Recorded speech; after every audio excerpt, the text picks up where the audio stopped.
It seems to me that I mentioned Chekhov in connection with Stanislavski without exploring what the relationship of Chekhov's work to Stanislavski's was, and that's most important. I roughed that over. So what Chekhov provided for Stanislavski was theatre in which exploration of the thought processes underlying character could find voice. The things that weren't said but were manifested.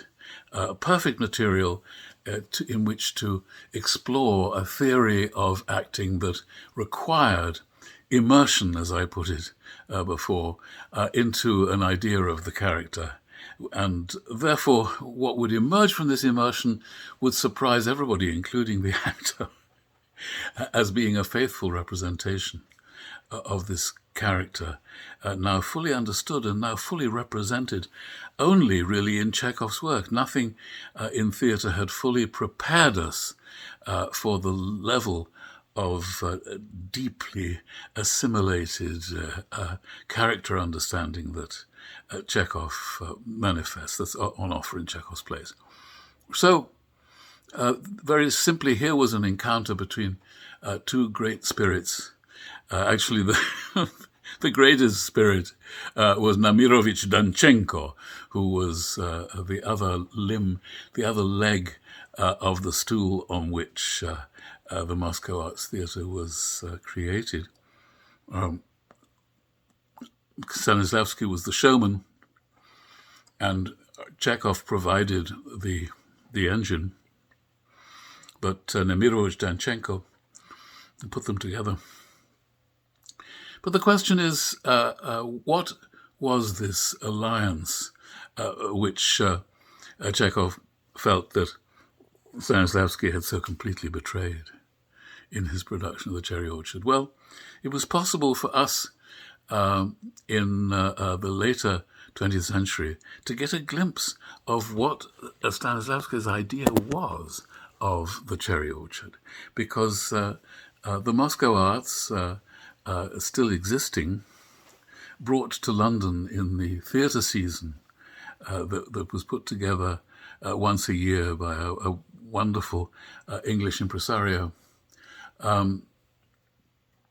The theatre season brought theatres from all over the world, particularly all over Europe, and one of the great events of that particular year was the presentation of The Cherry Orchard based on Stanislavski's prompt book. That's to say, with every detail followed that had been established in the prompt book. What was made clear by this was that far from being an ineffably subtle interplay of nuances, as you might think from reading Stanislavski and imagining what his theatre would be like, it was actually the same old theatre, very much in the Russian tradition of circus, with spotlights and turns by different actors.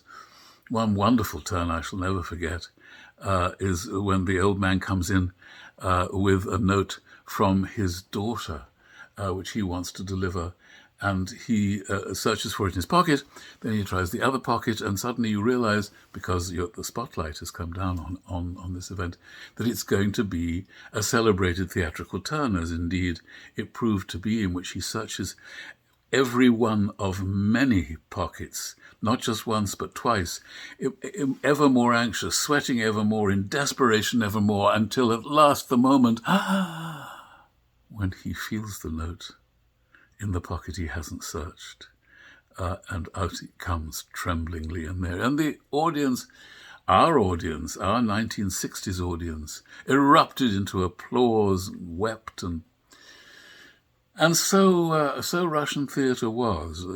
Russian theatre has always been kin to circus, and this was a perfect illustration of it.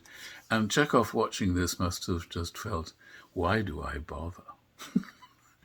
That's what he didn't put into his diary, but he could well have done, because despite all those wonderful books of Stanislavski, I think his acting was also very Olivier-esque. the acting of a masterful personality, rather than an actor who sank himself into the interplay of a piece of ensemble playing. Chekhov seems to offer the essence of ensemble playing, and Stanislavski's theory seems to be all about ensemble playing. But I don't think Konstantin's acting had very much to do with that. And from seeing this raised from the dead production of the Cherry Orchard, it was quite clear that no obvious revolution had taken place on the Russian stage. Whatever anybody says about it or writes about it, this was the truth made manifest for us.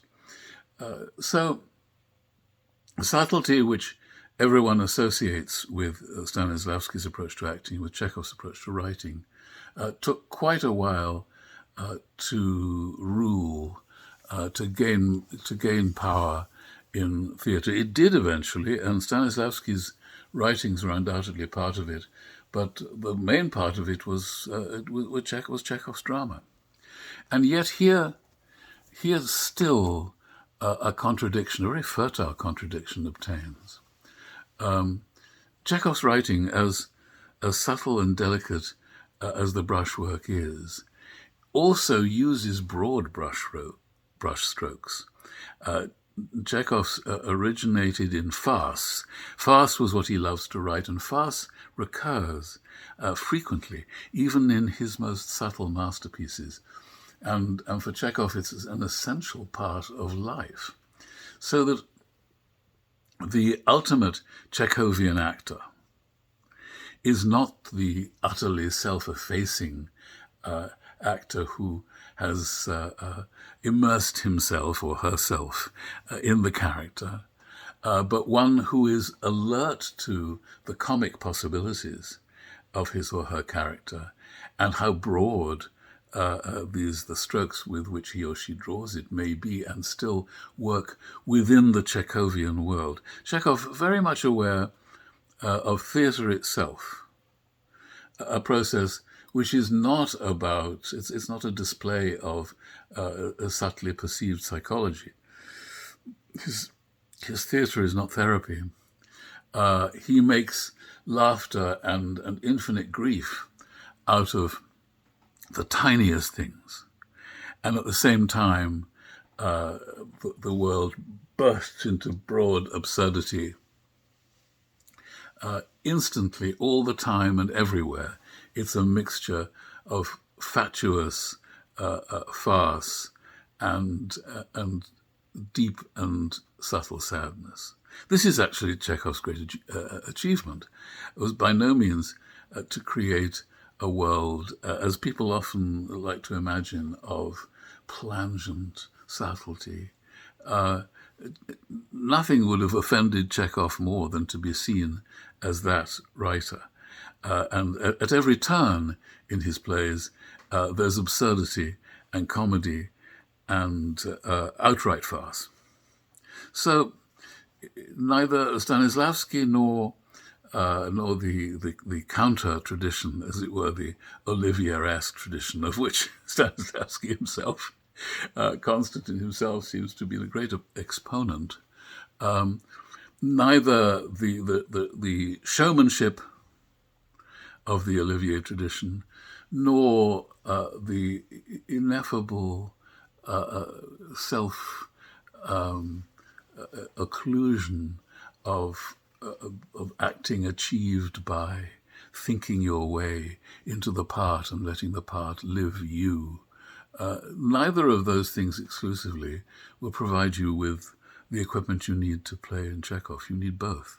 You need an awareness of what's happening all around you, and a lack of awareness and a burrowing into your character, knowing both what the audience is seeing and what the character is feeling and manifesting, both at the same time. That's his great mastery as a playwright. But there is, of course, no training for that. You need to intuitively, I think, appreciate Chekhov's subtle handling of behavior and his delight in the absurd and the way the absurd fills an auditorium and fills our life with the ridiculous. So it's inevitable, perhaps, that both the schools of acting, the subdued and repressed school of acting that requires the actor to hide himself or herself in the character, and the outrageously colourful showmanship of the entertainment, the clown, the carnival barker that Olivier presents to the world in his great performances. You need both, and very few actors manage to straddle that and be the truly Chekhovian actor. It's both heartbreaking and necessary that so few actors are able to be truly profoundly Chekhovian.